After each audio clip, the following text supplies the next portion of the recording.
ಓಂ ಶ್ರೀ ಸಾಯಿರಾಮ್. ಪ್ರೀತಿ ವಿದ್ಯಾರ್ಥಿಗಳೇ, ನಿಮಗೆಲ್ಲರಿಗೂ ಸಹ ಜೀವಕ್ರಿಯೆಗಳು ಭಾಗ 2ಕ್ಕೆ ಆಧಾರದ ಸ್ವಾಗತ. ನಾವೆಲ್ಲರೂ ಸಹ ನಮ್ಮ ಹಿಂದಿನ ತರಗತಿಯಲ್ಲಿ ತಿಳ್ಕೊಂಡಿದ್ದೀವಿ. ಜೀವಕ್ರಿಯೆಗಳಲ್ಲಿ ಆ ಪಾಠಕ್ಕೆ ಸಂಬಂಧಪಟ್ಟಂತೆ ನಾವು ಪೀಠಿಕೆಯನ್ನು ನೋಡಿದ್ವಿ. ಅದಾದಮೇಲೆ ಪೋಷಣೆ ಬಗ್ಗೆ ತಿಳ್ಕೊಂಡ್ವಿ. ಅದೇ ರೀತಿ ಪೋಷಣೆ ಅಂದರೆ ಏನು? ಪೋಷಣೆ 2 ವಿಧ, ಒಂದು ಸ್ವಪೋಷಕ, ಇನ್ನೊಂದು ಪರಪೋಷಕದ ಬಗ್ಗೆ ತಿಳ್ಕೊಂಡ್ವಿ.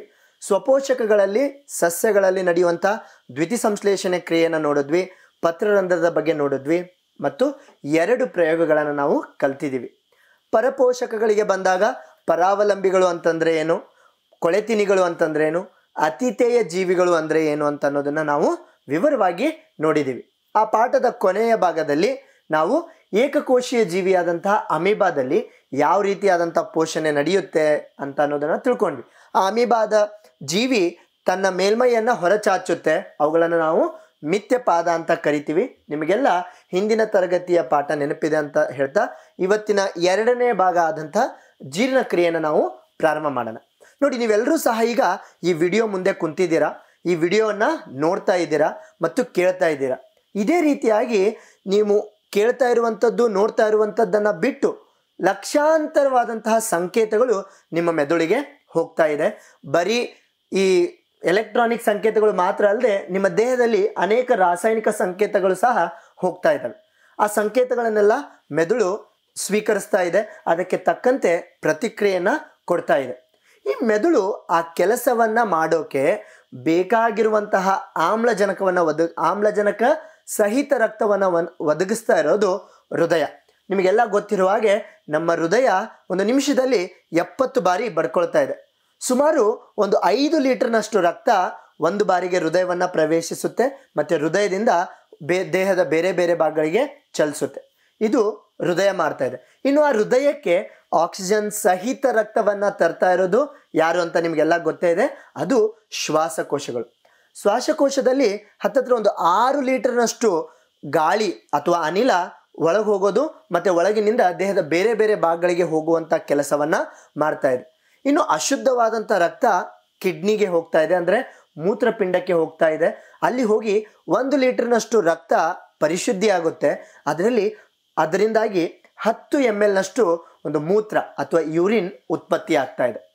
ಅದೇ ಸಮಯದಲ್ಲಿ ನಮ್ಮ ದೇಹದಲ್ಲಿ ನಿಮಿಷಕ್ಕೆ ಸುಮಾರು ಒಂದು 300 ಬಿಲಿಯನ್ನಷ್ಟು ಸೆಲ್ಗಳು ನಾಶ ಹೊಂದ್ತಾ ಇರ್ತವೆ, ಹೊಸ ಜೀವಕೋಶಗಳು ಉತ್ಪತ್ತಿ ಆಗ್ತಾ ಇರ್ತವೆ. ಈ ಎಲ್ಲ ಕ್ರಿಯೆಗಳನ್ನು ಸಾರಾಸಗಟಾಗಿ ನಾವು ನೋಡಿದಾಗ ಇದಕ್ಕೆ ಶಕ್ತಿ ಬೇಕೇ ಬೇಕು ಅಲ್ವಾ ಈ ನಡೆಸೋಕ್ಕೆ. ಸೊ ಈ ಎಲ್ಲ ಕ್ರಿಯೆಗಳು, ಮೆದುಳು ಕೆಲಸ ಮಾಡೋಕ್ಕೆ, ಹೃದಯ ಕೆಲಸ ಮಾಡೋಕ್ಕೆ, ಶ್ವಾಸಕೋಶ ಕೆಲಸ ಮಾಡೋಕ್ಕೆ, ಮೂತ್ರಜನಕಾಂಗ ಕೆಲಸ ಮಾಡೋಕ್ಕೆ, ಇದೆಲ್ಲದಕ್ಕೂ ಕೆಲಸ ಮಾಡೋಕ್ಕೆ ಶಕ್ತಿ ಬೇಕು. ಆ ಶಕ್ತಿಯನ್ನು ಸ್ವೀಕರಿಸುವಂಥ ಕಾರ್ಯ ಅಥವಾ ತಗೊಳ್ಳುವಂಥ ಕಾರ್ಯ ಮಾಡ್ತಾ ಇರೋದೇ ಈ ಜೀರ್ಣಕ್ರಿಯೆ ಅನ್ನುವಂತಹ ಒಂದು ಕ್ರಿಯೆ. ಈ ಕ್ರಿಯೆ ಬಗ್ಗೆ ನಾವು ನಮ್ಮ ತರಗತಿಯಲ್ಲಿ ತಿಳ್ಕೊಳ್ಳೋಣ. ಸೊ ನಿಮಗೆಲ್ಲ ಗೊತ್ತಿರ್ಬೋದು, ನಾವೆಲ್ಲ ನಮ್ಮ ಭಾರತೀಯರಾದಂಥ ನಾವು ಆಹಾರವನ್ನು ಸ್ವೀಕರಿಸೋಕ್ಕಿಂತ ಮುಂಚೆ ನಾವೇನು ಮಾಡ್ತಾ ಇದ್ದೀವಿ, ಬ್ರಹ್ಮಾರ್ಪಣವನ್ನು ಹೇಳ್ತೀವಿ. ಸೊ ಅದು ನಿಮಗೆಲ್ಲ ಗೊತ್ತಿದೆ ಅಂತ ನಾನು ಅನ್ಕೊತೀನಿ. ಯಾಕಂದರೆ ನಾವು ಅಷ್ಟು ಪ್ರಮುಖವಾದಂತಹ ಒಂದು ಮಹತ್ವವನ್ನು ಆಹಾರ ಸ್ವೀಕರಿಸೋದಕ್ಕೆ ಕೊಡ್ತೀವಿ. ಅದು ಒಂಥರ ಯಜ್ಞ ಇದ್ದಂಗೆ ನಮಗೆ. ಸೊ ನಾವು ಈ ಜೀರ್ಣಕ್ರಿಯೆಗೆ ಹೋಗೋಕ್ಕಿಂತ ಮುಂಚೆ ನಾನು ನಿಮಗೆ ಹಿಂದಿನ ತರಗತಿಯಲ್ಲಿ ಕೆಲವಷ್ಟು ಮನೆಗೆಲಸವನ್ನು ಕೊಟ್ಟಿದ್ದೆ. ಆ ಮನೆಗೆಲಸವನ್ನು ನೋಡೋಣ. ನಿಮ್ಮ ಮೊದಲೇ ಪ್ರಶ್ನೆ ಆಗಿತ್ತು, ಸ್ವಪೋಷಕ ಮತ್ತು ಪರಪೋಷಕಗಳ ನಡುವಿನ ವ್ಯತ್ಯಾಸ ಏನು ಅಂತ. ನನಗೆ ಗೊತ್ತು, ನೀವೆಲ್ಲರೂ ಸರಿಯಾದ ಉತ್ತರವನ್ನು ಬರೆದಿದ್ದೀರಾ, ಯಾಕಂದ್ರೆ ನೀವೆಲ್ಲ ಬುದ್ಧಿವಂತರಿದ್ದೀರಾ. ಸ್ವಪೋಷಕ ಅಂತಂದರೆ ತನ್ನ ಆಹಾರವನ್ನು ತಾನೇ ತಯಾರಿಸುತ್ತೆ. ಪರಪೋಷಕ ಅಂದರೆ ತಮ್ಮ ಆಹಾರವನ್ನು ತಾವೇ ತಯಾರಿಸಿಕೊಳ್ಳುವುದಿಲ್ಲ. ಯಾಕೆ ತಯಾರಿಸಿಕೊಳ್ಳಲ್ಲ? ಅವುಗಳು ಪತ್ರಹರಿತನ್ನು ಹೊಂದಿಲ್ಲ. ಯಾಕೆ ಸ್ವಪೋಷಕಗಳು ತಯಾರಿಸ್ತವೆ? ಅವು ಪತ್ರರಂಧ್ರವನ್ನು ಹೊಂದಿದ್ದಾವೆ. ಇನ್ನು ಸ್ವಪೋಷಕಗಳು ಆಹಾರ ತಯಾರಿಸುವಂಥ ಕ್ರಿಯೆಯನ್ನು ನಾವು ದ್ವಿತೀಯ ಸಂಶ್ಲೇಷಣೆ ಕ್ರಿಯೆ ಅಂತೀವಿ. ಸ್ವಪೋಷಕಗಳಲ್ಲಿ ದ್ವಿತೀಯ ಸಂಶ್ಲೇಷಣೆ ಕ್ರಿಯೆ ನಡೆಯುತ್ತೆ, ಪರಪೋಷಕಗಳಲ್ಲಿ ಕ್ರಿಯೆ ನಡೆಯಲ್ಲ. ಸೊ ಇವು 3 ಸ್ವಪೋಷಕ ಮತ್ತು ಪರಪೋಷಕಗಳ ನಡುವಿನ ಪ್ರಮುಖ ವ್ಯತ್ಯಾಸಗಳು.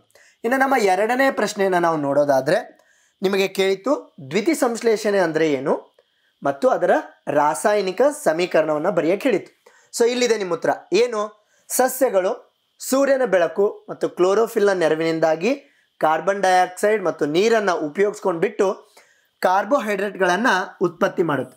ಸೊ ಏನು ಕಾರ್ಬೋಹೈಡ್ರೇಟ್ಗಳನ್ನು ಉತ್ಪತ್ತಿ ಮಾಡುತ್ತೆ ಅಂತ ಹೇಳ್ತೀವಿ ಅದನ್ನೇ ನಾವು ಸಕ್ಕರೆ ಅಂತ ಕರಿತೀವಿ. ಸೊ ಆ ಒಟ್ಟಾರೆ ಕ್ರಿಯೆಯನ್ನು ನಾವು ಏನಂತ ಕರಿತೀವಿ? ದ್ಯುತಿ ಸಂಶ್ಲೇಷಣೆ ಅಂತ ಕರಿತೀವಿ. ಸೊ ರಾಸಾಯನಿಕ ಕ್ರಿಯೆ ಏನು? ಇಲ್ಲಿದೆ. 6 ಕಾರ್ಬನ್ ಡೈಆಕ್ಸೈಡ್ನ ಅಣುಗಳು, 12 ನೀರಿನ ಅಣುಗಳು ಸೇರಿ 1 ಕಾರ್ಬೋಹೈಡ್ರೇಟನ್ನು, ಶುಗರನ್ನು, ಸಕ್ಕರೆಯನ್ನು ಅಥವಾ ಗ್ಲೂಕೋಸನ್ನು ಉತ್ಪತ್ತಿ ಮಾಡುತ್ತೆ. ಅದ್ರ ಜೊತೆಗೆ 6 ನೀರಿನ ಅಣುಗಳನ್ನು ಮತ್ತು 6 ಆಕ್ಸಿಜನ್ನ ಅಣುಗಳನ್ನು ಸಸ್ಯ ಬಿಡುಗಡೆ ಮಾಡುತ್ತೆ. ಇದು ನಮ್ಮ ಒಟ್ಟಾರೆ ದ್ಯುತಿ ಸಂಶ್ಲೇಷಣೆ ಕ್ರಿಯೆಯಲ್ಲಿ ಜರುಗುವಂಥದ್ದು. ಇನ್ನು ನಾವು ನಮ್ಮ ಮುಂದಿನ ಪ್ರಶ್ನೆಗೆ ಹೋಗೋದಾದರೆ, ನಿಮಗೆ ಮುಂದೆ ಕೊಟ್ಟಂಥ ಪ್ರಶ್ನೆ ದ್ಯುತಿ ಸಂಶ್ಲೇಷಣೆಯಲ್ಲಿ ಜರುಗುವಂತಹ ಹಂತಗಳನ್ನು ತಿಳಿಸಿ ಅಂತ ಇತ್ತು. ಸೊ ನಿಮಗೆಲ್ಲ ಗೊತ್ತಿದೆ, ದ್ಯುತಿ ಸಂಶ್ಲೇಷಣೆಯಲ್ಲಿ ನಡೆಯೋದು 3 ಹಂತಗಳಲ್ಲಿ ನಡೆಯುತ್ತೆ ದ್ಯುತಿ ಸಂಶ್ಲೇಷಣೆ. ಒಂದನೇದ್ದು ಎಲೆಯಲ್ಲಿರುವಂತಹ ಕ್ಲೋರೋಪ್ಲಾಸ್ಟ್ನಲ್ಲಿರುವಂತಹ ಕ್ಲೋರೋಫಿಲ್ ಏನು ಮಾಡುತ್ತೆ? ಸೂರ್ಯನ ಬೆಳಕನ್ನು ಹೀರ್ಕೊಳ್ಳುತ್ತೆ. ಒಂದನೇದೇನು? ಸೂರ್ಯನ ಬೆಳಕನ್ನು ಹೀರ್ಕೊಳ್ಳುತ್ತೆ.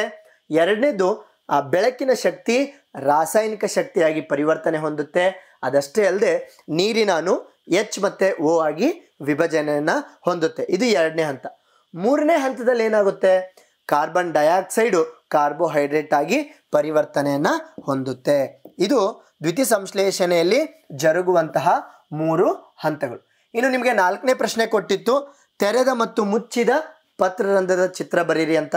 ನೀವೆಲ್ಲರೂ ಸಹ ಚೆನ್ನಾಗಿ ತೆಗೆದಿರ್ತೀರ. ಹಿಂದಿನ ತರಗತಿಯಲ್ಲಿ ನಾನು ಹೇಳ್ಕೊಟ್ಟಿದ್ದೀನಿ ಹೇಗೆ ತೆಗೆಯೋದು ಅಂತ. ಸೊ ಅದರಲ್ಲಿ ನೀವು ಕಾವಲು ಜೀವಕೋಶ, ಕ್ಲೋರೋಪ್ಲಾಸ್ಟ್, ಪತ್ರರಂಧ್ರ ಈ 3 ಭಾಗಗಳನ್ನು ಸರಿಯಾಗಿ ಗುರುತಿಸಿರ್ತೀರ. ನಿಮ್ಮ ಪುಸ್ತಕವನ್ನು ನೀವು ನೋಡಿ ಚೆಕ್ ಮಾಡ್ಕೋಬೋದು. ನಿಮ್ಮ ಕೊನೆಯ ಪ್ರಶ್ನೆ, ಮನೆಗೆಲಸದ ಕೊನೆಯ ಪ್ರಶ್ನೆ, ಸಂತಾನೋತ್ಪತ್ತಿ ಮತ್ತು ನಿದ್ರೆ ಇವುಗಳಲ್ಲಿ ಯಾವುದು ಜೀವಕ್ರಿಯೆ ಆಗಿದೆ? ನಿಮ್ಮ ಉತ್ತರವನ್ನು ಸಮರ್ಥಿಸಿ ಅಂತ ಇತ್ತು. ಸೊ ನಿಮಗೆ ಹೇಳ್ತಾ ಇದ್ದೀನಿ, ನಾನು ಮೊನ್ನೆ ಹಿಂದಿನ ತರಗತಿಯಲ್ಲಿ ಜೀವಕ್ರಿಯೆಗಳಿಗೆ ವ್ಯಾಖ್ಯಾನ ಕೊಡಬೇಕಾದ್ರೆ ನಾನು ಹೇಳಿದೆ ಸಂತಾನೋತ್ಪತ್ತಿ ಒಂದು ಜೀವಕ್ರಿಯೆ ಅಲ್ಲ ಅಂತ ನಾನು ಆಲ್ರೆಡಿ ಹೇಳಾಗಿತ್ತು. ಇನ್ನು ನಿದ್ರೆಯನ್ನು ನೋಡೋಣ. ನಾವು ನಿದ್ರೆನೂ ಸಹ ಜೀವಕ್ರಿಯೆಗಳು ಅಲ್ಲ. ಯಾಕೆ ಇದೆರಡು ಜೀವಕ್ರಿಯೆಗಳು ಅಲ್ಲ? ಒಂದ್ಸಲಿ ವ್ಯಾಖ್ಯಾನಕ್ಕೆ ಹೋಗಿ ನೀವು. ಜೀವಿಯ ನಿರ್ವಹಣೆಗಾಗಿ ಜೀವಕೋಶಗಳ ಹಂತದಲ್ಲಿ ನಡೆಯುವಂತಹ ಕ್ರಿಯೆಗಳು ಅಂತ ಹೇಳಿದ್ವಿ ಅಲ್ವಾ? ಇಲ್ಲಿ ನಿದ್ರೆ ಜೀವಕೋಶಗಳ ಹಂತದಲ್ಲಿ ನಡೀತಾ ಇಲ್ಲ. ಜೀವಕೋಶಗಳು ನಿದ್ದೆ ಮಾಡ್ತಾ ಇಲ್ಲ, ನಿದ್ದೆ ಮಾಡ್ತಾ ಇರೋದು ನಾವು. ಸೊ ನಿದ್ದೆ ಒಂದು ಚಟುವಟಿಕೆ. ಇನ್ನು ಸಂತಾನೋತ್ಪತ್ತಿಯನ್ನು ನೀವು ನೋಡ್ಬೋದು. ಸಂತಾನೋತ್ಪತ್ತಿನೂ ಒಂದು ಕ್ರಿಯೆ, ಆದರೆ ಜೀವಕ್ರಿಯೆ ಅಲ್ಲ. ಯಾಕೆ? ಒಂದು ವೇಳೆ ನೀವು ಸಂತಾನೋತ್ಪತ್ತಿ ಮಾಡಲಿಲ್ಲ ಅಂದರೆ ನೀವು ಸಾಯ್ತೀರಾ? ಇಲ್ಲ. ಸೊ ಆದ್ದರಿಂದ ಸಂತಾನೋತ್ಪತ್ತಿ ಮತ್ತು ನಿದ್ರೆ ಎರಡು ಜೀವಕ್ರಿಯೆಗಳು ಅಲ್ಲ. ನಿದ್ದೆ ಒಂದು ಚಟುವಟಿಕೆ ಮಾತ್ರ, ಅದು ನಾವು ಮಾಡ್ತಾ ಇರುವಂಥ ಒಂದು ಚಟುವಟಿಕೆ. ಇನ್ನು ಸಂತಾನೋತ್ಪತ್ತಿಗೆ ಬಂದಾಗ ಅದು ಜೀವ ನಿರ್ವಹಣೆಗೆ ಬೇಕಾಗಿಲ್ಲ. ನಾವು ಮಕ್ಕಳು ಮಾಡಲಿಲ್ಲ ಅಂದರೆ ಸತ್ತು ಹೋಗ್ತೀವಿ ಅಂತೇನಿಲ್ಲ. ಎಷ್ಟೋ ಜನ ಮಕ್ಕಳು ಮಾಡದೇ ಇರೋರು ಬದುಕಿದಾರಲ್ವಾ? ಸೊ ಆದ್ದರಿಂದ ಸಂತಾನೋತ್ಪತ್ತಿ ಅನ್ನೋದು ಬರೀ ನಮ್ಮ ವಂಶವನ್ನು ಮುಂದುವರಿಸೋಕೆ ಇರುವಂತಹ ಕ್ರಿಯೆ ಹೊರತು ಜೀವಕ್ರಿಯೆ ಅಲ್ಲ. ಸೊ ನಿಮಗೆ ಇನ್ನೊಂದು, ನೀವು ಊಟ ಮಾಡಲಿಲ್ಲ ಅಂತಂದರೆ 1 ವಾರ 1 ತಿಂಗಳಲ್ಲಿ ಸತ್ತೋಗ್ಬೋದು. ಉಸಿರಾಡಲಿಲ್ಲ ಅಂದರೆ ಒಂದು 10 ನಿಮಿಷದಲ್ಲಿ ಸತ್ತೋಗ್ಬೋದು ಅಲ್ವಾ? ವಿಸರ್ಜನೆ ಮಾಡಲಿಲ್ಲ ಅಂದರೆ ನಮ್ಮ ದೇಹದಲ್ಲಿ ತ್ಯಾಜ್ಯಗಳ ಸಂಖ್ಯೆ ಜಾಸ್ತಿಯಾಗಿ ನಾವು ಸತ್ತೋಗ್ಬಿಡ್ಬೋದು. ಆದರೆ ನಿದ್ದೆ ಮಾಡಲಿಲ್ಲ ಅಂದರೆ ಇಮಿಡಿಯೇಟಾಗಿ ಸತ್ತೋಗಲ್ಲ. ಸಂತಾನೋತ್ಪತ್ತಿ ಮಾಡಲಿಲ್ಲ ಅಂತಂದರೆ ಸತ್ತೋಗಲ್ಲ. ಸೊ ಆದ್ದರಿಂದ ನೆನಪಿಟ್ಕೊಳ್ಳಿ, ನಿದ್ರೆ ಮತ್ತು ಸಂತಾನೋತ್ಪತ್ತಿ ಜೀವಕ್ರಿಯೆಗಳು ಅಲ್ಲ ಅನ್ನೋದನ್ನು ನಾವು ತಿಳ್ಕೊಬೇಕಾಗುತ್ತೆ. ಇನ್ನು ಈ ಮನೆಗೆಲಸವನ್ನು ಮುಗಿಸಿ ನಾವು ನಮ್ಮ ಇವತ್ತಿನ ಪಾಠಕ್ಕೆ ಬರೋಣ.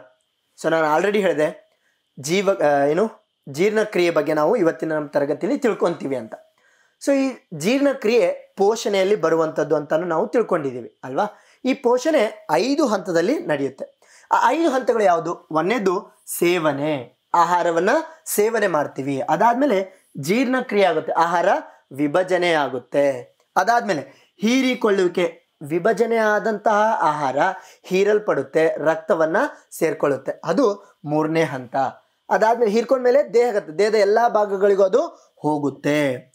ಇನ್ನು ಬೇಡದೇ ಇರುವಂಥ ಆಹಾರವನ್ನು ಹೊರಗಡೆ ಹಾಕೋದು, ಅಂದರೆ ತ್ಯಾಜ್ಯವನ್ನು ಹೊರಗೆ ಹಾಕೋದು, ಅದನ್ನು ಹೊರ ಹಾಕುವಿಕೆ ಅಥವಾ ವಿಸರ್ಜನೆ ಅಂತ ಕರಿತೀವಿ. ಸೊ ಇದು 5 ಸೇವನೆ, ಜೀರ್ಣಕ್ರಿಯೆ, ಹೀರಿಕೊಳ್ಳುವಿಕೆ, ದೇಹಗತ, ಹೊರಹಾಕುವಿಕೆ, ಇದಿಷ್ಟು ಜೀರ್ಣಕ್ರಿಯೆ ಅಥವಾ ಪೋಷಣೆಯಲ್ಲಿ ನಡೆಯುವಂತಹ 5 ಹಂತಗಳು. ನೀವೆಲ್ಲ ಇದನ್ನು ನೆನಪಿಟ್ಕೊಂಡಿರಬೇಕು, ಆಯಿತಾ? ಸೊ ಇನ್ನು ನಾವು ಮಾನವರಲ್ಲಿ ಪೋಷಣೆಗೆ ಹೋಗೋಣ. ಮಾನವರಲ್ಲಿ ಪೋಷಣೆ ಬಂದಾಗ ಅದು ಜೀರ್ಣಕ್ರಿಯೆ ಆಗಿರುತ್ತೆ. ಸೊ ಮಾನವನಲ್ಲಿ ಪೋಷಣೆ ಜೀರ್ಣಕ್ರಿಯೆ ಅನ್ನುವಂತಹ ಒಂದು ಜೀವಕ್ರಿಯೆಯಿಂದ ನಡೀತಾ ಇದೆ. ಆ ಜೀರ್ಣಕ್ರಿಯೆ ಅಂತ ಅಂದರೆ ಏನು? ನಾವು ಅನ್ನವನ್ನು ತಿಂತಾ ಇದ್ದೀವಿ, ಅನ್ನ ಈ ಥರ ಇದೆ. ಇನ್ನು ನಾವು ಚಪಾತಿ ತಿಂತೀವಿ, ಇಷ್ಟು ಅಗಲ ಇರುತ್ತೆ ಅಲ್ವಾ. ಇನ್ನು ನಾವು ಹಣ್ಣು ತಿಂತೀವಿ, ಆ್ಯಪಲ್ ತಿಂತೀವಿ, ಇಷ್ಟು ದಪ್ಪ ಇರುತ್ತೆ. ಸೊ ಸಂಕೀರ್ಣವಾಗಿರುವಂಥ ದೊಡ್ಡದಾಗಿರುವಂಥ ಆಹಾರ ಪದಾರ್ಥಗಳನ್ನು ವಿಭಜನೆ ಮಾಡಿ ಒಡೆದು ಚಿಕ್ಕ ಚಿಕ್ಕ ರಾಸಾಯನಿಕ ಕಣಗಳಾಗಿ ಪರಿವರ್ತನೆ ಮಾಡುವಂತಹ ಕ್ರಿಯೆಯನ್ನು ನಾವು ಜೀರ್ಣಕ್ರಿಯೆ ಅಂತ ಹೇಳ್ತೀವಿ. ಅದಷ್ಟೇ ಅಲ್ಲ, ಆ ವಿಭಜನೆ ಮಾಡಾದ್ಮೇಲೆ ರಕ್ತಗತ ಆಗಬೇಕು, ಅದಾದಮೇಲೆ ದೇಹಗತ ಆಗಬೇಕು. ಸೊ ಏನು? ಸಂಕೀರ್ಣವಾದಂಥ ಆಹಾರ ಪದಾರ್ಥ ಸರಳ ರಾಸಾಯನಿಕ ವಸ್ತುಗಳಾಗಿ ಪರಿವರ್ತನೆಯಾಗಿ ಜೀವಕೋಶಗಳಿಗೆ ಹೋಗಬೇಕು, ಜೀವಕೋಶಗಳಿಂದ ಹೀರಲ್ಪಡಬೇಕು. ಸೊ ಆಮೇಲೆ ದೇಹಗತ ಆಗಬೇಕು. ಈ ಒಟ್ಟಾರೆ ಕ್ರಿಯೆಯನ್ನು ನಾವೇನಂತ ಕರಿತೀವಿ? ಜೀರ್ಣ ಕ್ರಿಯೆ ಅಂತ ಕರಿತೀವಿ. ಜೀರ್ಣಕ್ರಿಯೆಗೆ ಸಂಬಂಧಿಸಿದಂತಹ ಅಂಗಗಳು ಇಲ್ಲಿ ಇದಾವೆ, ನೀವು ನೋಡ್ತಾ ಇದ್ದೀರಾ. ಅದಾದಮೇಲೆ ಈ ಜೀರ್ಣಕ್ರಿಯೆ ನಡೆಸೋಕೆ ಕೆಲವಷ್ಟು ಅಂಗಗಳು ಬೇಕು ಅಲ್ವಾ. ಸೊ ಅಂಗಗಳನ್ನು ನಾವು ಒಟ್ಟಾರೆಯಾಗಿ ಇಲ್ಲಿ ನೋಡ್ತಾ ಇದ್ದೀರಾ ನೀವು, ಬಾಯಿಂದ ಪ್ರಾರಂಭ ಆಗಿ ಗುದದ್ವಾರದ ತನಕ ನಮ್ಮ ಜೀರ್ಣಾಂಗ ವ್ಯೂಹ ಅಥವಾ ಜೀರ್ಣಕ್ರಿಯೆಗೆ ಬೇಕಾಗಿರೋ ಅಂಗಗಳು ವಿಸ್ತರಿಸಲ್ಪಟ್ಟಿವೆ, ವ್ಯಾಪಿಸಲ್ಪಟ್ಟಿದ್ದಾವೆ. ಆ ಒಟ್ಟು ಅಂಗಗಳನ್ನು ನಾವು ಒಟ್ಟಾರೆಯಾಗಿ ಜೀರ್ಣಾಂಗ ವ್ಯೂಹ ಅಂತ ಕರಿತೀವಿ. ಆ ಜೀರ್ಣಾಂಗ ವ್ಯೂಹ ಬಾಯಿಯಿಂದ ಪ್ರಾರಂಭ ಆಗಿ ಗುದದ್ವಾರದವರೆಗೆ ವ್ಯಾಪಿಸಿದೆ. ಅದು ಒಟ್ಟು 9 ಮೀಟರ್ ಉದ್ದ ಇದೆ. 9 ಮೀಟರ್ ಉದ್ದ ಅಂದರೆ 30 ಅಡಿ ಉದ್ದ ಇರುತ್ತೆ, ಆಯಿತಾ. ಸೊ ನಾವು ಇಷ್ಟು ಚಿಕ್ಕವರಾಗಿದ್ದರೂ ನಮ್ಮ ದೇಹದೊಳಗಡೆ ಜೀರ್ಣಕ್ರಿಯೆಗೆ ಬೇಕಾಗಿರುವಂಥ ಅಂಗಗಳು ಎಷ್ಟು ಉದ್ದ ಇದ್ದಾವೆ ಒಟ್ಟು, ಅದು ನೀವೇನಾದರೂ ತೆಗೆದು ಹಿಂಗೆ ಉದ್ದ ಮಾಡಿದ್ರಿ ಅಂತಂದರೆ ಹತ್ತಿರ 9 ಮೀಟ್ರ್ ಅಂದರೆ 30 ಅಡಿಯಷ್ಟು ಉದ್ದ ಅದಿದೆ ಅಂತ ಹೇಳ್ತಾ ಇದೆ. ಸೊ ಇನ್ನು ಈ ಜೀರ್ಣಾಂಗ ಕ್ರಿಯೆ ಬಗ್ಗೆ ನಾವು ತಿಳ್ಕೊಂಡ್ವಿ. ಜೀರ್ಣಾಂಗ ವ್ಯೂಹ ಅಂದರೆ ಏನು ಅಂತ ನಾವು ತಿಳ್ಕೊಂಡ್ವಿ. ಇನ್ನು ಮುಂದೆ ಜೀರ್ಣಾಂಗ ವ್ಯೂಹವನ್ನು ಅಧ್ಯಯನದ ಉದ್ದೇಶವಾಗಿ ನಾವು 2 ಭಾಗಗಳಾಗಿ ವಿಂಗಡಿಸಿದ್ದೀವಿ. ಏನು? ಜೀರ್ಣಾಂಗಗಳು ಅಂತ ಒಂದು, ಅಂದರೆ ಜೀರ್ಣಕ್ರಿಯೆಗೆ ನೇರವಾಗಿ ಪಾಲ್ಗೊಳ್ಳುವಂತಹ ಅಂಗಗಳನ್ನು ನಾವು ಜೀರ್ಣಾಂಗಗಳು ಅಂತ ಕರೆದ್ವಿ. ಅದಾದಮೇಲೆ ಸಹಾಯಕ ಗ್ರಂಥಿಗಳು ಅಂತ ಕರಿತೀವಿ. ಈ ಜೀರ್ಣಕ್ರಿಯೆಗೆ ಕೆಲವಷ್ಟು ರಸಗಳು ಬೇಕಾಗ್ತವೆ. ಆ ರಸಗಳನ್ನು ಉತ್ಪತ್ತಿ ಮಾಡುವಂತಹ ಗ್ರಂಥಿಗಳನ್ನು ಸಹಾಯಕ ಗ್ರಂಥಿಗಳು ಅಂತ ಕರಿತೀವಿ. ಇವು ನೇರವಾಗಿ ಜೀರ್ಣಕ್ರಿಯೆಗೆ ಸಹಾಯ ಮಾಡದಿದ್ರು ಇವುಗಳು ಉತ್ಪತ್ತಿ ಮಾಡುವಂತಹ ರಸಗಳೊಳಗಡೆ ಕಿಣ್ವಗಳಿದ್ದಾವೆ, ಅವು ಜೀರ್ಣಕ್ರಿಯೆಗೆ ಸಹಾಯವನ್ನು ಮಾಡ್ತವೆ. ಜೀರ್ಣಾಂಗಗಳು ಯಾವುವು? ಬಾಯಿ ಒಳಗಡೆ ನಾಲಿಗೆ ಇದೆ, ಹಲ್ಲಿದೆ, ಅದಾದಮೇಲೆ ಅನ್ನನಾಳ, ಅದಾದಮೇಲೆ ಜಠರ ಆದಮೇಲೆ ಸಣ್ಣ ಕರಳು ಆದಮೇಲೆ ದೊಡ್ಡ ಕರಳು ಆದಮೇಲೆ ಗುದದ್ವಾರ. ಇವು ಪ್ರಮುಖವಾಗಿ ಭಾಗವಹಿಸುವಂತಹ ಅಂಗಗಳು, ಜೀರ್ಣಾಂಗಗಳು. ಇನ್ನು ಸಹಾಯಕ ಗ್ರಂಥಿಗಳಿಗೆ ಬರೋಣ. ನಾವು ಈ ಬಾಯಿಯ ಭಾಗವನ್ನು ನೋಡಿದಾಗ ಇಲ್ಲಿ ನಮಗೆ ನೀವು ಪಾಠವನ್ನು ಓದುವಾಗ ಗೊತ್ತಾಗುತ್ತೆ, ಅದು ಮುಂದೆ ನಾವು ಪಾಠದ ಒಳಗಡೆ ಹೋದಾಗ ನಿಮ್ಗೆ ಗೊತ್ತಾಗುತ್ತೆ. ಈ ಬಾಯಿಯಲ್ಲಿ ಗ್ರಂಥಿಗಳಿದ್ದಾವೆ, ಅವುಗಳನ್ನು ಲಾಲಾರಸ ಗ್ರಂಥಿಗಳು ಅಂತ ಕರಿತೀವಿ, ಆಯಿತಾ. ಈ ಲಾಲಾರಸ ಗ್ರಂಥಿಗಳು, ಬಾಯಿಯ ಭಾಗದಲ್ಲಿರುವಂಥ ಲಾಲಾರಸ ಗ್ರಂಥಿಗಳು, ಇಲ್ಲಿರುವಂತಹ ಯಕೃತ್ ಆಗಿರ್ಬೋದು, ಮತ್ತು ಮೆದೋಜೀರಕಾಂಗ ಗ್ರಂಥಿ, ಮತ್ತು ಈ ಯಕೃತ್ ಒಳಗಡೆ ಇರುವಂತಹ ಒಂದು ಚಿಕ್ಕದಾದಂಥ ಬ್ಯಾಗ್ ಥರ ಇದೆಯಲ್ವಾ, ಅದು ಕಾಣ್ತಾ ಇರೋದು ನಿಮಗೆ ಪಿತ್ತಕೋಶ. ಇದಿಷ್ಟು ಏನು ಮಾಡ್ತಾ ಇದೆ ನಿಮಗೆ? ಲಾಲಾರಸ ಗ್ರಂಥಿ, ಯಕೃತ್ತು, ಮೆದೋಜೀರಕಾಂಗ ಗ್ರಂಥಿ, ಇವು 3 ಜೀರ್ಣಕ್ರಿಯೆಗೆ ಬೇಕಾಗಿರುವಂತಹ ಕಿಣ್ವಗಳನ್ನು ಮತ್ತು ರಸಗಳನ್ನು ಉತ್ಪತ್ತಿ ಮಾಡ್ತಾ ಇದೆ. ಸೊ ಜೀರ್ಣಾಂಗ ವ್ಯೂಹವನ್ನು ನಾವು 2 ಭಾಗವಾಗಿ ವಿಂಗಡಿಸಿದ್ದೀವಿ.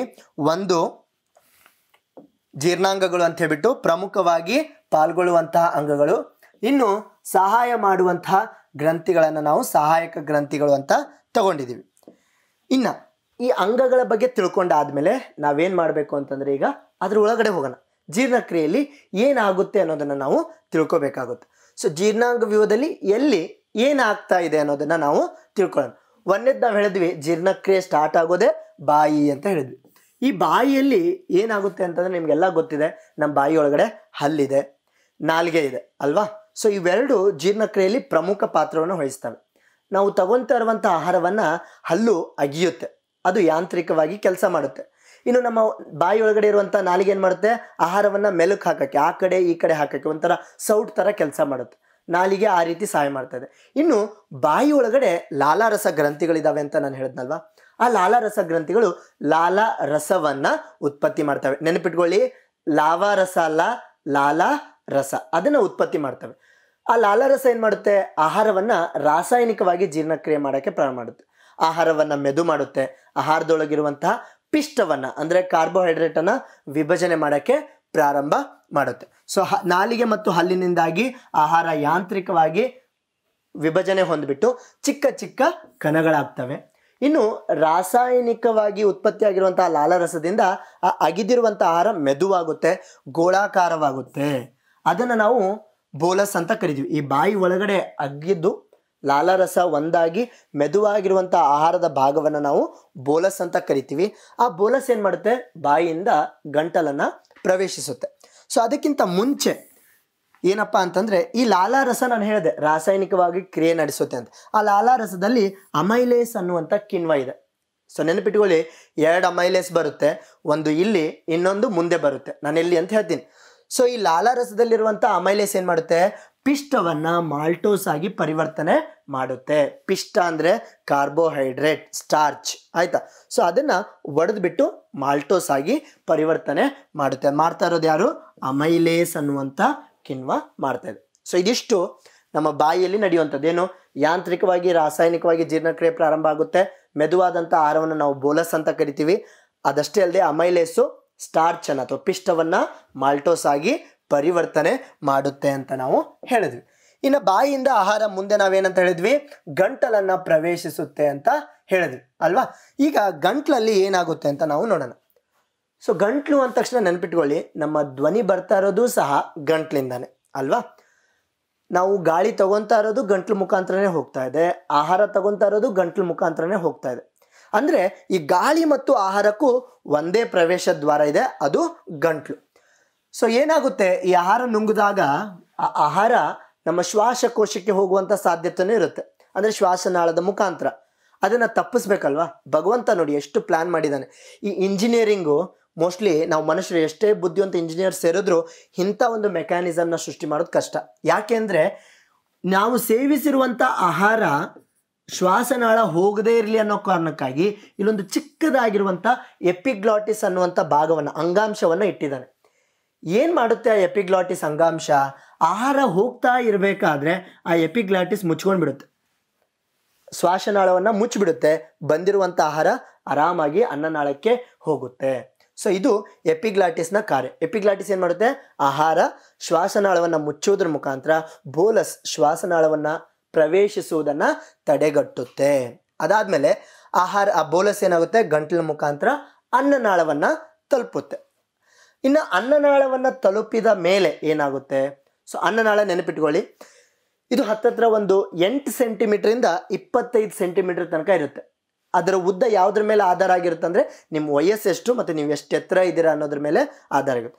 ಅಂದಾಜು ಒಂದು 8 ಸೆಂಟಿಮೀಟ್ರಿಂದ 25 ಸೆಂಟಿಮೀಟರ್ ಒಳಗಡೆ ಅನ್ನನಾಳ ಇರುತ್ತೆ. ಸೊ ಗಂಟ್ಲಿಂದ ಆಹಾರ ಏನಾಗ್ತಾ ಇದೆ, ಅನ್ನನಾಳವನ್ನು ಪ್ರವೇಶಿಸ್ತಾ ಇದೆ. ಸೊ ಅನ್ನನಾಳ ನೀವು ನೋಡಿರ್ಬೋದು, ಇದೊಂದು ಫುಡ್ ಪೈಪ್ ಅಂತ ಕರಿತೀವಿ ನಾವು. ಉದ್ದ ಇರುತ್ತೆ ಈ ರೀತಿ.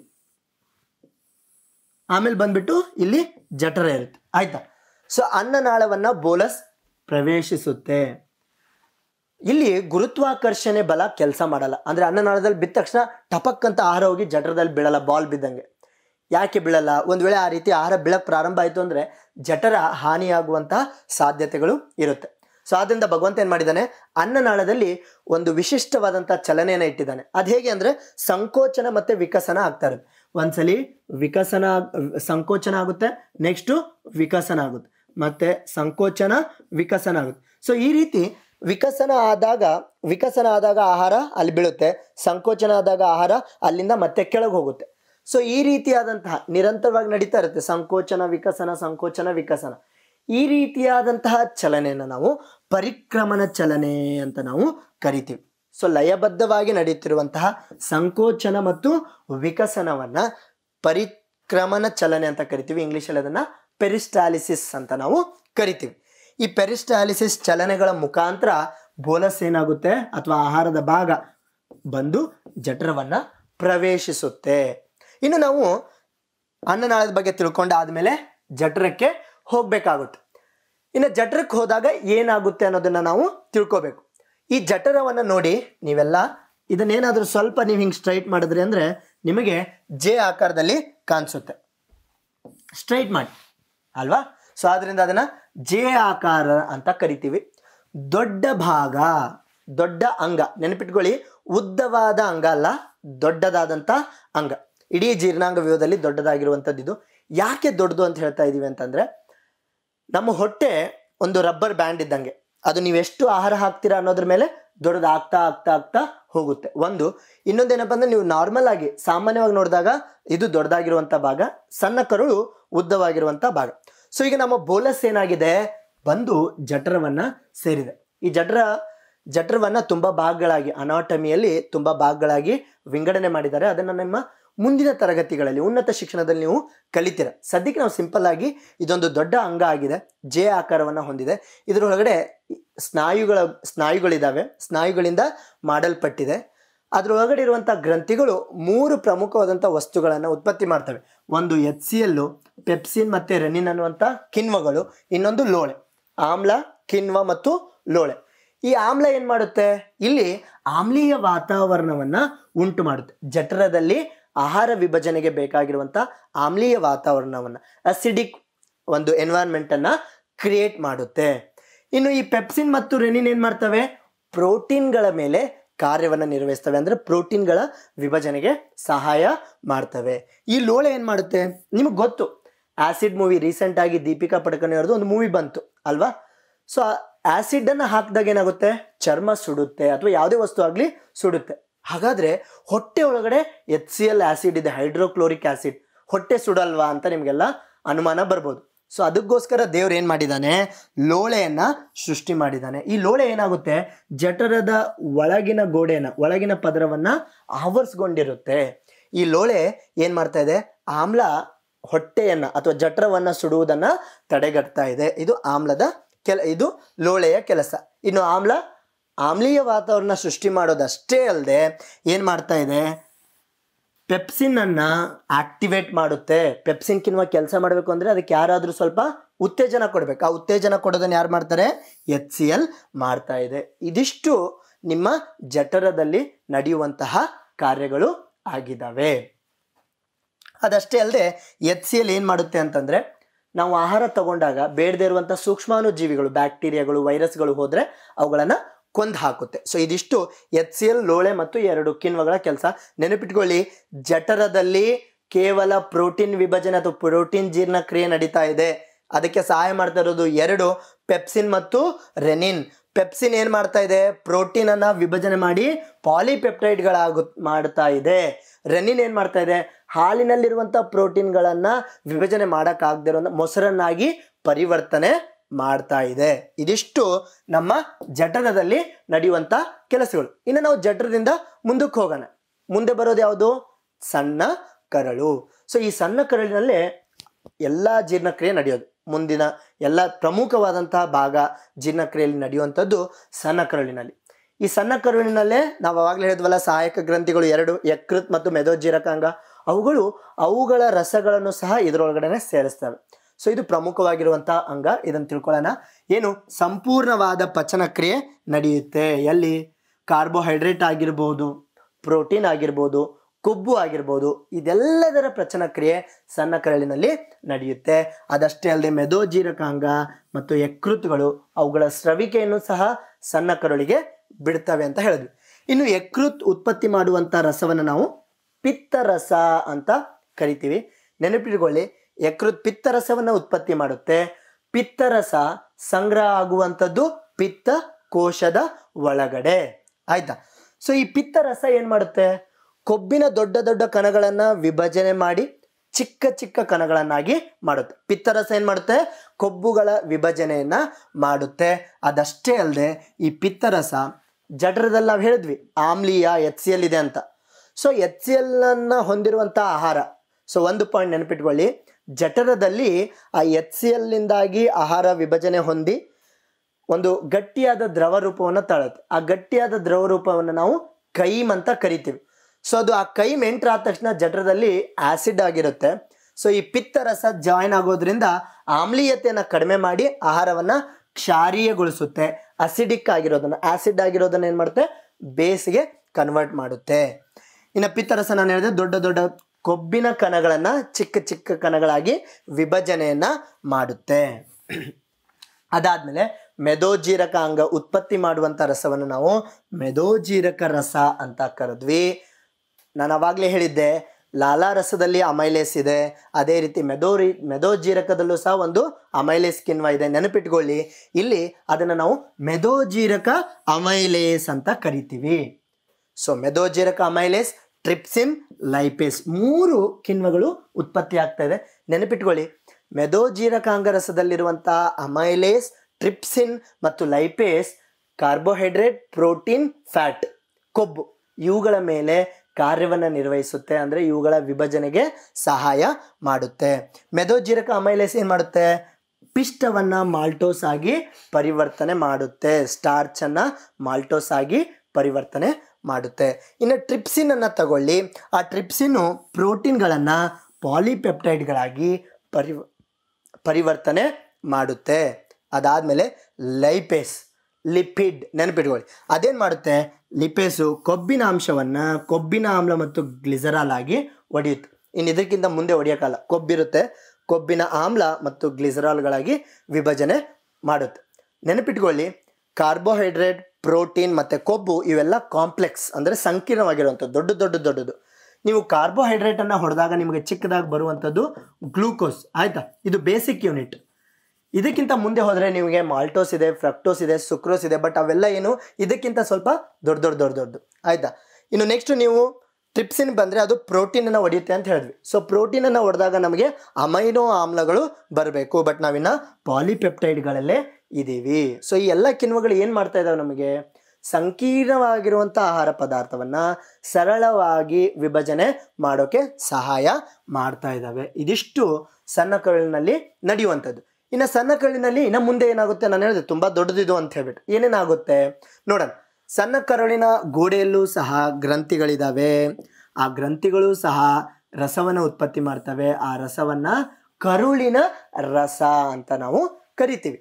ಆ ಕರುಳಿನ ರಸದಲ್ಲಿ ಅಗೇನ್ ಇಷ್ಟು ಕಿಣ್ವಗಳಿದ್ದಾವೆ, 4: ಮಾಲ್ಟೇಸ್, ಸುಕ್ರೇಸ್, ಲ್ಯಾಕ್ಟೇಸ್, ಪೆಪ್ಟೈಡೇಸ್. ಇದನ್ನೆಲ್ಲ ನೀವು ಪ್ರಾಕ್ಟೀಸ್ ಮಾಡಬೇಕು, ಒಂದ್ಸಲಿ ಕೇಳಿದ್ರೆ ಬರಲ್ಲ, ಆಯಿತಾ?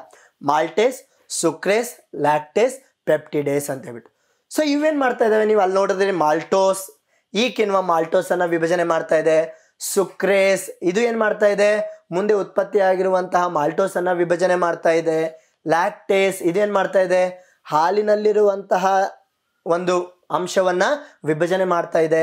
ಪೆಪ್ಟೈಡೇಸ್ ಇದು ಪ್ರೋಟೀನ್ಗಳಲ್ಲಿರುವಂತಹ ಪೆಪ್ಟೈಡ್ಗಳನ್ನು ಆವಾಗಲೇ ನೋಡಿದ್ವಿ, ಅವುಗಳನ್ನು ವಿಭಜನೆ ಮಾಡ್ತಾ ಇದೆ. ಸೊ ಇದ್ರ ಬಗ್ಗೆ ನಾವು ತಿಳ್ಕೊಳ್ಳೋಣ. ಸೊ ಮಾಲ್ಟೇಸ್ ಏನು ಮಾಡ್ತಾ ಇದೆ? ಮಾಲ್ಟೋಸನ್ನು ಗ್ಲೂಕೋಸ್ ಆಗಿ ಮಾಡ್ತಾ ಇದೆ. ನಾನು ಹೇಳಿದೆ ಕಾರ್ಬೋಹೈಡ್ರೇಟನ್ನು ಕೊನೆಯದಾಗಿ ಏನು ಮಾಡ್ಬೇಕು? ನಾವು ಗ್ಲೂಕೋಸ್ ಮಾಡಬೇಕು. ಸೊ ಮಾಲ್ಟೋಸನ್ನು ಗ್ಲೂಕೋಸ್ ಯಾವ್ದು ಮಾಡ್ತಾ ಇದೆ? ಮಾಲ್ಟೇಸ್ ಮಾಡ್ತಾ ಇದೆ. ಇನ್ನು ಸುಕ್ರೋಸ್ಗೆ ಹೋಗೋಣ. ಈ ಸುಕ್ರೇಸ್ ಕಿಣ್ವ ಏನು ಮಾಡುತ್ತೆ ಅಂತಂದರೆ ಸುಕ್ರೋಸನ್ನು ಗ್ಲೂಕೋಸ್ ಮತ್ತು ಫ್ರಕ್ಟೋಸ್ ಆಗಿ ಪರಿವರ್ತನೆ ಮಾಡುತ್ತೆ. ಒಂದು ನೆನಪಿಟ್ಕೊಳ್ಳಿ, ಈ ಫ್ರಕ್ಟೋಸ್ ಅಂದರೆ ಹಣ್ಣುಗಳಲ್ಲಿರುವಂತಹ ಸಕ್ಕರೆ, ಆಯಿತಾ? ಸೊ ಈ ಸುಕ್ರೇಸ್ ಏನು ಮಾಡ್ತಾ ಇದೆ? ಸುಕ್ರೋಸನ್ನು ಗ್ಲೂಕೋಸ್ ಮತ್ತು ಫ್ರಕ್ಟೋಸ್ ಆಗಿ ವಿಭಜನೆ ಮಾಡ್ತಾ ಇದೆ. ಇನ್ನು ಲ್ಯಾಕ್ಟೇಸನ್ನು ತಗೊಳ್ಳೋಣ. ಹಾಲಿನಲ್ಲಿರುವಂಥ ಲ್ಯಾಕ್ಟೋಸ್ ಅನ್ನುವಂಥ ಒಂದು ಕಾರ್ಬೋಹೈಡ್ರೇಟನ್ನು ಗ್ಲೂಕೋಸ್ ಮತ್ತು ಗ್ಯಾಲಕ್ಟೋಸ್ ಆಗಿ ಪರಿವರ್ತನೆಯನ್ನು ಮಾಡ್ತಾ ಇದೆ ಅಥವಾ ವಿಭಜನೆಯನ್ನು ಮಾಡ್ತಾ ಇದೆ. ಲ್ಯಾಕ್ಟೋಸ್ ಇದೆ, ಅದನ್ನು ಒಡೆದ್ಬಿಟ್ಟು ಒಂದು ಗ್ಲೂಕೋಸು ಗ್ಯಾಲಕ್ಟೋಸ್ ಆಗಿ ವಿಭಜನೆ ಮಾಡ್ತಾ ಇದೆ. ಇನ್ನು ಪೆಪ್ಟೈಡೇಸ್ಗೆ ನಾವು ಬಂದಾಗ ಇವು ಪ್ರೋಟೀನ್ನ ಪೆಪ್ಟೈಡ್ಗಳನ್ನು ಅಮೈನೋ ಆಮ್ಲಗಳಾಗಿ ಪರಿವರ್ತನೆ ಮಾಡುತ್ತೆ. ಸೊ ಪ್ರೋಟೀನ್ನ ಮೂಲ ಆಧಾರ ಕಣ ಅಥವಾ ಯಾವುದರಿಂದ ಮಾಡಲ್ಪಟ್ಟಿದೆ ಅಂದರೆ ಅಮೈನೋ ಆಮ್ಲಗಳಿಂದ ಮಾಡಲ್ಪಟ್ಟಿದೆ. ನೋಡಿ, ಪ್ರೋಟೀನ್ ಕೊನೆಯದಾಗಿ ಅಮೈನೋ ಆಮ್ಲ ಆಗಿ ಪರಿವರ್ತನೆಯನ್ನು ಹೊಂದಿದೆ. ಸೊ ಇದಿಷ್ಟು ಆದಮೇಲೆ, ಇದಿಷ್ಟು ಪರಿವರ್ತನೆ ಅದು ವಿಭಜನೆ ಆದಮೇಲೆ ಏನಾಗುತ್ತೆ? ಈ ಗ್ಲೂಕೋಸ್ಗಳೆಲ್ಲ ಹೀರ್ಕೊಳ್ಳುತ್ತೆ. ಯಾವುದರಿಂದ ಹೀರ್ಕೊಳ್ಳುತ್ತೆ? ನಾವು ಒಂದು ಸಣ್ಣ ಕರುಳನ್ನು ತಗೊಂಡಾಗ ಅದರ ಒಳಗಡೆ ಬೆರಳಿನಂತಹ ರಚನೆಗಳಿದ್ದಾವೆ. ಸಾವಿರಾರು ಕೋಟ್ಯಾಂತರ ಬೆರಳಿನ ರಚನೆಗಳು ಇದ್ದಾವೆ. ಈ ಬೆರಳಿನ ರಚನೆಗಳು ತುಂಬ ರಕ್ತನಾಳಗಳನ್ನು ಹೊಂದಿದ್ದಾವೆ. ಸೊ ಇಲ್ಲಿ ಬರ್ತಾ ಇರುವಂಥ ಜೀರ್ಣವಾಗಿರುವಂಥ ಆಹಾರವನ್ನು ನೋಡಿದಾಗ ಇದೆಲ್ಲ ಏನು ವಿಭಜನೆ ಆಗಿದೆಯೋ ಚಿಕ್ಕ ಚಿಕ್ಕ ಕಣಗಳು ಇದರಿಂದ ಹೀರಲ್ಪಡ್ತವೆ. ಯಾವುಗಳಿಂದ? ಆ ಬೆರಳಿನಂತಹ ರಚನೆಗಳಿಂದ. ಆ ಬೆರಳಿನಂತಹ ರಚನೆಗಳನ್ನು ನಾವೇನಂತ ಕರಿತೀವಿ? ವಿಲ್ಲೈಗಳು ಅಂತ ಕರಿತೀವಿ. ಸೊ ಜೀರ್ಣವಾದ ಆಹಾರ ಕರುಳಿನ ಗೋಡೆಯಲ್ಲಿರುವ ಅಸಂಖ್ಯಾತ ಬೆರಳಿನಂತಹ ರಚನೆಗಳನ್ನು ನಾವು ವಿಲ್ಲೈ ಅಂತೀವಿ. ಅವೇನು ಮಾಡ್ತವೆ? ಆ ಜೀರ್ಣವಾಗಿರುವಂಥ ಆಹಾರವನ್ನು ಹೀರ್ಕೊಳ್ತವೆ. ಅಲ್ಲಿಂದ ರಕ್ತನಾಳಗಳ ಮುಖಾಂತರ ದೇಹದ ಎಲ್ಲ ಭಾಗದಲ್ಲಿರುವಂಥ ಕೋಟ್ಯಾಂತರ ಜೀವಕೋಶಗಳಿಗೆ ಈ ಪೋಷಕಾಂಶ ಒದಗಿಸಲ್ಪಡುತ್ತೆ. ಸೊ ಇದಿಷ್ಟು ಸಣ್ಣ ಕರುಳಿನಲ್ಲಿ ಆಗೋದು. ಸೊ ಹೀರಿಕೆ ಆಯಿತು ಪೋಷಕಾಂಶಗಳದ್ದು. ಸಣ್ಣ ಕರುಳಿನಲ್ಲಿ ಆಹಾರ ಯಾವ ರೀತಿ ಚಲಿಸುತ್ತೆ, ಅಲ್ಲೂ ಸಹ ಪರಿಕ್ರಮಣ ಚಲನೆನೇ ನಡೀತಾ ಇದೆ. ಆಯ್ತಾ. ಸೊ ಈ ರೀತಿ ಜೀರ್ಣವಾಗಿರುವಂತಹ ಆಹಾರ ದೊಡ್ಡ ಕರಳನ್ನು ಪ್ರವೇಶಿಸುತ್ತೆ. ಈ ದೊಡ್ಡ ಕರಳು ಸಣ್ಣ ಕರಳಿಗಿಂತ ದಪ್ಪ ಆಗಿದೆ, ಸ್ವಲ್ಪ ಚಿಕ್ಕದಾಗಿದೆ, ಅಷ್ಟು ಉದ್ದವಾಗಿಲ್ಲ, ಇದು ಬರೀ ದಪ್ಪವಾಗಿದೆ. ಆಯ್ತಾ. ಇಲ್ಲಿ ಪ್ರವೇಶ ಆದಮೇಲೆ ಅಷ್ಟೊಂದು ಜೀರ್ಣಕ್ರಿಯೆ ಕೆಲಸ ಇಲ್ಲಿ ನಡೆಯಲ್ಲ. ಇಲ್ಲಿ ಪ್ರಮುಖವಾಗಿ ಆಗೋದೇನು, ಎಲ್ಲ ಹೀರಿಕೆ ಆಗಿದೆ ಸಣ್ಣ ಕರಳಿನಲ್ಲಿ, ಬೇಡದೇ ಇರುವಂಥ ಆಹಾರ ದೊಡ್ಡ ಕರಳಿಗೆ ಬಂದ ಮೇಲೆ ಏನಾಗುತ್ತೆ, ಇಲ್ಲೂ ಸಹ ವಿಲ್ಲೈಗಳಿದ್ದಾವೆ. ಈ ವಿಲ್ಲೈಗಳಲ್ಲಿ ಏನಾಗುತ್ತೆ ಅಂತಂದರೆ ನೀರಿನ ಹೀರಿಕೆ ಆಗುತ್ತೆ. ಇನ್ನೇನಾದರೂ ಆ ತ್ಯಾಜ್ಯದಲ್ಲಿ ಏನೇನು ನೀರಿದೆಯೋ ಆ ನೀರನ್ನು ಹೀರ್ಕೊಳ್ತೀವಿ, ಯಾಕೆ ನಮ್ಮ ದೇಹಕ್ಕೆ ನೀರು ಬೇಕು, ಆ ನೀರನ್ನು ಹೀರ್ಕೊಳ್ಳುತ್ತೆ. ಅದಷ್ಟೇ ಅಲ್ಲದೆ ಆ ಆಹಾರ ಚಲನೆಯ ಮುಖಾಂತರ, ಪರಿಕ್ರಮಣ ಚಲನೆಯ ಮುಖಾಂತರ ಗುದದ್ವಾರವನ್ನು ತಲುಪುತ್ತೆ. ಗುದದ್ವಾರದಲ್ಲಿ 45 ನಿಮಿಷದಿಂದ 8 ಗಂಟೆ ತನಕ ಅಥವಾ 30 ಗಂಟೆ ತನಕ ಗುದದ್ವಾರದೊಳಗಡೆ ಇದ್ದು ಅದು ತುಂಬಿದಾಗ ಆ ತ್ಯಾಜ್ಯವನ್ನು ನಾವು ಹೊರಗಡೆ ಹಾಕ್ತೀವಿ. ಆಯಿತಾ. ಸೊ ಇಲ್ಲಿವರೆಗೆ ಬಾಯಿಯಿಂದ ಪ್ರಾರಂಭ ಆಗಿ ಗುದದ್ವಾರದ ತನಕ ನಾವು ಬಂದಿದ್ದೀವಿ. ಇದಿಷ್ಟು ಜೀರ್ಣಕ್ರಿಯೆಯಲ್ಲಿ ನಡೆಯೋದು. ಒಂದು ನೆನಪಿಟ್ಕೊಳ್ಳಿ, ಎಮಲ್ಸೀಕರಣ ಅಂತಂದರೆ ಏನು ನೆನಪಿಟ್ಕೊಳ್ಳಿ. ಮೆದೋಜೀರಕ ಗ್ರಂಥಿ ಸ್ರವಿಸುವಂತಹ ಲೈಪೇಸ್ ಅನ್ನುವಂಥ ಕಿಣ್ವ ಏನು ಮಾಡುತ್ತೆ, ಕೊಬ್ಬಿನ ಅಂಶವನ್ನು ಕೊಬ್ಬಿನ ಆಮ್ಲ ಮತ್ತು ಗ್ಲಿಸರಲ್ ಆಗಿ ವಿಭಜನೆ ಮಾಡುತ್ತಲ್ವ, ಆ ಕ್ರಿಯೆನ ನಾವು ಎಮಲ್ಸಿಫಿಕೇಶನ್ ಅಂತ ಕರಿತೀವಿ, ಅಥವಾ ಎಮಲ್ಸೀಕರಣ ಅಂತ ನಾವು ಕರಿತೀವಿ. ಆಯಿತಾ. ಇದಿಷ್ಟು ಬಾಯಿಯಿಂದ ಗುದದ್ವಾರದವರೆಗೆ ನಡೆಯುವಂಥ ಕಾರ್ಯ. ಇನ್ನು ಆ ಗುದದ್ವಾರದಿಂದ ಯಾವಾಗ ಹೊರಗಡೆ ಬರುತ್ತೆ, ಯಾವಾಗ ಅಲ್ಲಿ ತ್ಯಾಜ್ಯ ಶೇಖರಣೆಯಾಗಿ ಒಂದು ಸಂದೇಶ ಹೋಗಬೇಕು, ಅಲ್ಲಿ ಸ್ನಾಯುಗಳಿದ್ದಾವೆ, ಅವುಗಳನ್ನು ಗುದ ಸಂಕೋಚನ ಸ್ನಾಯುಗಳು ಅಂತ ಕರಿತೀವಿ. ಅವುಗಳಿಗೆ ಒಂದು ಸಂದೇಶ ಬಂದಾಗ ಅವೇನು ಮಾಡ್ತವೆ, ಆ ತ್ಯಾಜ್ಯವನ್ನು ಹೊರಗಡೆ ಹಾಕ್ತವೆ. ಸೊ ಇದಿಷ್ಟು ಜೀರ್ಣಕ್ರಿಯೆಯಲ್ಲಿ ನಡೆಯುವಂತಹ ಅಂಶಗಳು. ಇನ್ನು ಮುಂದೆ ನನಗೆ ಹೇಳಿರೋದನ್ನೆಲ್ಲ ನಿಮಗೆ ಒಂದು ವಿಡಿಯೋ ಮುಖಾಂತರ ತೋರಿಸೋಕ್ಕೆ ಪ್ರಯತ್ನ ಪಡ್ತಾ ಇದ್ದೀನಿ, ನೋಡೋಣ. ಸೊ ಒಂದೊಂದನ್ನೇ ನಾನು ಹೇಳ್ತಾ ಹೋಗ್ತೀನಿ ನಿಮಗೆ. ಸೊ ಇದು ದೇಹ, ಈ ದೇಹದ ಒಳಗಡೆ ನಿಮಗೆ ಕಾಣಿಸ್ತಾ ಇರೋದು ಜೀರ್ಣಾಂಗ ವ್ಯೂಹ, ಬಾಯಿಯಿಂದ ಗುದದ್ವಾರದವರೆಗೆ ಆಹಾರವನ್ನು ತಗೊತಾ ಇದ್ದೀರಾ, ಬಾಯಿ ಒಳಗಡೆ ಹಾಕ್ಕೊತಾ ಇದ್ದೀರಾ, ಹಲ್ಲು ಅಗಿತಾ ಇದೆ, ನಾಲಿಗೆ ಮೆಲುಕು ಹಾಕ್ತಾ ಇದೆ, ಲಾಲಾರಸ ಗ್ರಂಥಿ ರಸವನ್ನು ಉತ್ಪತ್ತಿ ಮಾಡ್ತಾ ಇದೆ. ಆ ರಸಗಳು ಮಾಲ್ಟೋಸನ್ನು, ಸ್ಟಾರ್ಚ್ ಪಿಷ್ಟವನ್ನು ಮಾಲ್ಟೋಸ್ ಆಗಿ ಪರಿವರ್ತನೆ ಮಾಡ್ತಾ ಇದೆ. ಆಹಾರ ಅನ್ನನಾಳವನ್ನು ಪ್ರವೇಶಿಸಿ ಅನ್ನನಾಳದ ಸಂಕೋಚನ ಮತ್ತು ವಿಕಸನ ಪರಿಕ್ರಮಣ ಚಲನೆ ಮುಖಾಂತರ ಜಠರವನ್ನು ಪ್ರವೇಶಿಸಿದೆ. ಜಠರದೊಳಗಡೆ HCl ಇದೆ, ಟ್ರಿಪ್ಸಿನ್ ಇದೆ, ರೆನಿನ್ ಇದೆ, ಅವುಗಳೆಲ್ಲ ಕಾರ್ಯ ಮಾಡ್ತಾ ಇದ್ದಾವೆ. ಅದಷ್ಟೇ ಅಲ್ಲದೆ ಚರ್ನಿಂಗ್ ಆಗ್ತಾ ಇದೆ, ಇಲ್ಲಿ ಮಂಥನ ಆಗ್ತಾ ಇದೆ. ಸೊ ಜಠರದ ಸ್ನಾಯುಗಳು ಈ ರೀತಿ ಆಗೋದ್ರಿಂದ ಆಹಾರವನ್ನು ವಿಭಜನೆ ಮಾಡ್ತವೆ. ಗಟ್ಟಿಯಾದ ದ್ರವ ರೂಪದಲ್ಲಿ ಆಹಾರ ಹೊರಗಡೆ ಬರುತ್ತೆ, ಅದನ್ನು ನಾವು ಕೈಮ್ ಅಂತ ಕರಿತೀವಿ. ಆ ಕೈಮು ಸಣ್ಣ ಕರಳನ್ನು ಸೇರುತ್ತೆ.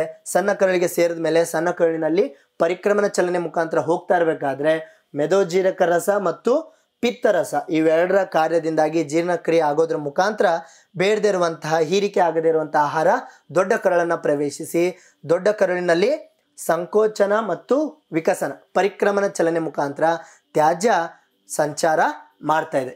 ಈ ರೀತಿ ಸಂಚಾರ ಮಾಡ್ತಾ ಇರುವಾಗ ಏನಾಗುತ್ತೆ, ನೀರಿನ ಹೀರಿಕೆ ಆಗುತ್ತೆ. ಸೊ ನೀರಿನ ಹೀರಿಕೆ ಆದಮೇಲೆ ಗಟ್ಟಿಯಾದಂತಹ ತ್ಯಾಜ್ಯ ಬಂದ್ಬಿಟ್ಟು ಗುದದ್ವಾರವನ್ನು ಮುಟ್ಟುತ್ತೆ.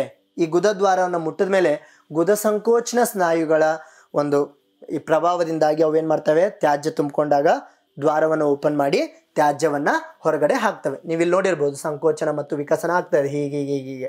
ಸೊ ಇದನ್ನು ನಾವು ಪರಿಕ್ರಮಣ ಚಲನೆ ಅಂತ ನಾವು ಕರಿತೀವಿ. ಇದು ನಮ್ಮ ಜೀರ್ಣಕ್ರಿಯೆ ಬಗ್ಗೆ ಸಂಕ್ಷಿಪ್ತವಾಗಿರುವಂತಹ ವಿಡಿಯೋ. ಇದಿಷ್ಟು ನಮ್ಮ ಜೀರ್ಣಕ್ರಿಯೆಯಲ್ಲಿ ಆಗುವಂಥ ಒಂದು ಸಂಕ್ಷಿಪ್ತವಾದ ಚಿತ್ರಣವನ್ನು ನಿಮಗೆ ತೋರಿಸ್ಬಿಟ್ಟು ಅರ್ಥ ಆಗಲಿ ಅನ್ನುವಂಥ ಒಂದು ಉದ್ದೇಶ ಅಷ್ಟೆ. ಇನ್ನು ಯಾಕೆ ನಿಮಗಿಲ್ಲೊಂದು ಚಾರ್ಟ್ ತೋರಿಸ್ತಾ ಇದ್ದೀನಿ ನಾನು. ಈ ರೀತಿ ಚಾರ್ಟ್ ಮಾಡ್ಕೊಳ್ಳೋದ್ರಿಂದ ನಮಗೇನಾಗುತ್ತೆ ಅಂತಂದರೆ ನಾವು ಓದಿರೋದು ಚೆನ್ನಾಗಿ ನೆನಪಿರುತ್ತೆ. ನೀವು ಸಹ ಈ ಥರದ ಒಂದು ಪಟ್ಟಿಯನ್ನು ನೆನಪಾರದೆ ಮಾಡಬೇಕು, ಆಯಿತಾ. ಸೊ ಈ ಪಟ್ಟಿಯಲ್ಲಿ ನಾವು ನೋಡ್ತಾ ಇದ್ದೀವಿ ಅಂಗ, ಜೀರ್ಣಾಂಗ ಕ್ರಿಯೆಯಲ್ಲಿ ಪಾಲ್ಗೊಳ್ಳುವಂಥ ಅಂಗ, ನಡೀತಾ ಇರುವಂಥ ಚಲನೆ, ಉತ್ಪತ್ತಿ ಆಗ್ತಾ ಇರುವಂಥ ಜೀರ್ಣಕಾರಿ ರಸ ಮತ್ತು ಪಾಲ್ಗೊಳ್ತಾ ಇರುವಂತಹ ಕಿಣ್ವಗಳು, ಅದ್ರ ಜೊತೆಗೆ ಈ ಕಿಣ್ವ ಮತ್ತು ರಸ ಯಾವ ಆಹಾರವನ್ನು ವಿಭಜಿಸ್ತಾ ಇದೆ ಅನ್ನುವಂಥ ಒಂದು ಚಾರ್ಟ್ ಇದು. ಈ ಪಟ್ಟಿಯನ್ನು ನೋಡೋಣ. ಜೀರ್ಣಕ್ರಿಯೆಯಲ್ಲಿ ಮೊದಲನೇ ಭಾಗ ಬಾಯಿ. ಇಲ್ಲಿ ನಡೆಯುವಂಥ ಕ್ರಿಯೆ ಏನಾಗಿದೆ ಅದು, ಅಥವಾ ಚಲನೆ ಏನಾಗಿದೆ, ಅಗಿಯೋದು. ಅಗಿಯೋದ್ರ ಮುಖಾಂತರ ಏನು ಮಾಡ್ತಾ ಇದ್ದೀವಿ ನಾವು, ಅಗಿಯೋದನ್ನು ಮಾಡ್ತಾ ಇದ್ದೀವಿ, ಹಲ್ಲುಗಳ ಮುಖಾಂತರ ಅಗಿತಾ ಇದ್ದೀವಿ. ಸೊ ಚಲನೆ ಯಾವುದು, ಅಗಿಯೋದು. ಜೀರ್ಣಕಾರಿ ರಸ ಯಾವುದು, ಲಾಲಾರಸ ಉತ್ಪತ್ತಿ ಆಗ್ತಾ ಇದೆ. ಯಾವುದರಿಂದ? ಲಾಲಾರಸ ಗ್ರಂಥಿಯಿಂದ. ಅದರಲ್ಲಿರುವಂಥ ಕಿಣ್ವ ಯಾವುದು? ಅಮೈಲೇಸ್. ಅಮೈಲೇಸ್ ಏನು ಮಾಡ್ತಾ ಇದೆ? ಪಿಷ್ಟವನ್ನ ಮಾಲ್ಟೋಸ್ ಆಗಿ ಪರಿವರ್ತನೆ ಮಾಡ್ತಾ ಇದೆ. ಇನ್ನು ಅದು ವಿಭಜಿಸ್ತಾ ಇರುವಂಥ ಆಹಾರ ಯಾವುದು? ಪಿಷ್ಟ. ಪಿಷ್ಟವನ್ನು ಏನು ಮಾಡ್ತಾ ಇದೆ? ಮಾಲ್ಟೋಸ್ ಮಾಡ್ತಾ ಇದೆ.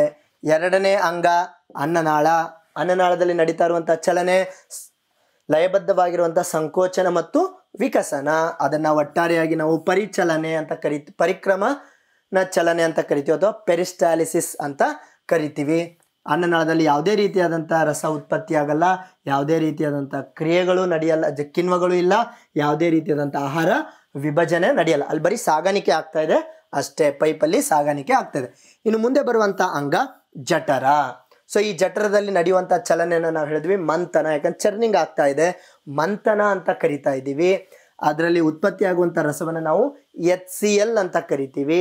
ಅದ್ರ ಜೊತೆಗೆ 2 ಪೆಪ್ಸಿನ್ ಮತ್ತು ರೆನಿನ್ ಅನ್ನುವಂತಹ ಕಿಣ್ವಗಳಿದ್ದಾವೆ.